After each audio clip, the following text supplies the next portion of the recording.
எங்கடி போயிட்டு வர? ஜோசியரை பாத்துட்டு வரேயா. என்ன சொன்னாரு? நம்ம குடும்பத்தை எமன் பாத்துட்டு இருக்காராம். அதெல்லாம் ஓ மூஞ்ச பார்த்தா திரும்பி பாருடி. ஏதாவது பரிகாரம் சொன்னாரா? இருக்குயா. நான் சாப்பிடலாமா சமைக்க கூடாதான், துணியை மடிக்கலாமா துவைக்க கூடாதான், பாத்திரம் பளிச்சுன்னு இருக்கணுமா ஆனா விளக்க கூடாதான், வீடு சுத்தமா இருக்கணுமா ஆனா கூட்ட கூடாதான். அப்புறம் கடைசியா ஒண்ணு சொன்னாரியா. என்ன? கோழி வளர்க்கலாமா ஆனா தீவனம் போடக்கூடாதான். இது ஒண்ணு தாண்டி கொஞ்சம் ஆறுதலா இருக்கு. ஏண்டா அடக்கம் செய்யப்பட்ட ஆமை, உனக்கு இப்பதான் ஆறுதலா இருக்கா? ஜோசியம் பார்த்தது யாருடி? வேற யாரு? எங்க அப்பா தான். ஓனானுக்கு உடும்பு சாட்சியா? யோ, அங்க மாட்டு வண்டியில போறாருல, அவர்தான் அம்பானியோட அப்பா.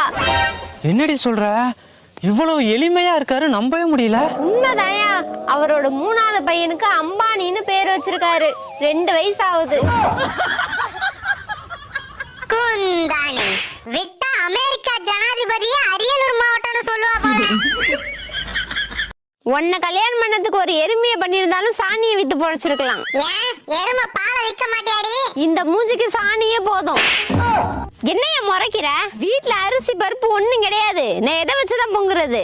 அவன் தான் உன் மேல பாசம் வச்சிருக்கானே, அதை வச்சு பொங்குடி. பொடி நல்லா வாயில வந்துரும். அமைதியா இருக்காம அறிவாளியா இருப்பான்னு எங்க அப்பா இவனை கட்டி வச்சான். இவன் இப்ப வரைக்கும் அமைதியா மட்டும்தான் இருக்கான். ஏண்டி லீவு நாள்ல எத்தனை மணிக்கு எந்திரிப்ப?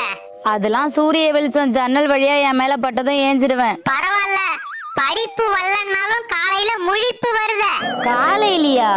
எங்க வீட்டுல மேற்கு பக்கம் மட்டும்தான் ஜன்னலே இருக்கும். குந்தாணி காலையில 4 மணிக்கு 40 சேவல உன் காதுல கூவ சொல்றேன்டி. ஏண்டா டானு, சோறு அங்க வச்சிருக்கேன், இங்க வந்து சாப்பிடாம உட்காந்துருக்க. வாய துறக்கறான பத்தியா? அவன் பேச மாட்டாயா, ஃபீலிங்ல இருக்கான். எதுக்கு? அவன் அண்ணன் இவனை பட்டினி போட்டுட்டான். பட்டினி போட்டானா? 2 பேருக்கு நாடா சோறு வைக்கிறேன். அவன் தான் 2 பேரை 3 பேர் ஆக்கிட்டானே. என்னடா சொல்ற? நல்லா சாப்பிடுடி. பொம்பளை சோக்கு கேக்குதுரோய். அண்ணன் என்ன தம்பி என்ன சொந்தம் என்ன பந்தம் என்ன சொல்லிட்டு போடாவோ. சித்தி, கா கான் கத்துறதால காக்கான்னு சொல்றோம். மாமான்னு கத்துனா மாமான்னு தானே சொல்லணும். ஏன் மாடுன்னு சொல்றோம்? அப்போ உன் மாமனிய கட்டிக்க. எல்லாம் வாளால வளைச்சு இழுப்பான். வெயில் எப்படி அடிக்கும் தெரியுமா? தெரியல சித்தி. ஏன் சித்தி சுளீர்னு அடிச்ச?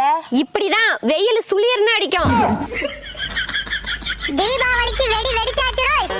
ஹாய் ஃப்ரெண்ட்ஸ், எல்லாரும் எப்படி இருக்கீங்க? நிறைய பேர் பொண்டாட்டி தொல்லை தாங்க முடியல, சமைக்க சொல்றா, துவைக்க சொல்றா, மளிகை ஜாமான் வாங்க கடைக்கு போக சொல்றான்னு புலம்புறீங்க. சில பேர் ஃப்ரெண்ட்ஸுங்க கூட வெளியில விட மாட்டா, வெளியில போனா உள்ள விட மாட்டா, அடிக்கடி சந்தேகப்படுறான்னு சொல்றீங்க. இதுக்கெல்லாம் என்ன காரணம்னா, நீங்க கல்யாணம் ஆன புதுசுலயே அவங்களுக்கு நிறைய இடம் கொடுத்துட்டீங்க. எங்க வீட்ல எல்லாம் நான் வச்சதான் சட்டம் ஃப்ரெண்ட்ஸ். பொண்டாட்டியை எப்படி அடக்கி ஆள்றதுன்னு உங்களுக்கு சொல்ல போறேன் ஃப்ரெண்ட்ஸ், கேட்டு தெரிஞ்சுக்கோங்க. உன் பொண்டாட்டி வரா. கொஞ்சம் வெயிட் பண்ணுங்க ஃப்ரெண்ட்ஸ், குக்கர்ல சாப்பாடு வச்சிருக்கேன். அடி பிடிச்சா பொண்டாட்டி அடி பொளந்துருவா. போய் ஆஃப் பண்ணிட்டு வந்துடுறேன். சீக்கிரம் வரா.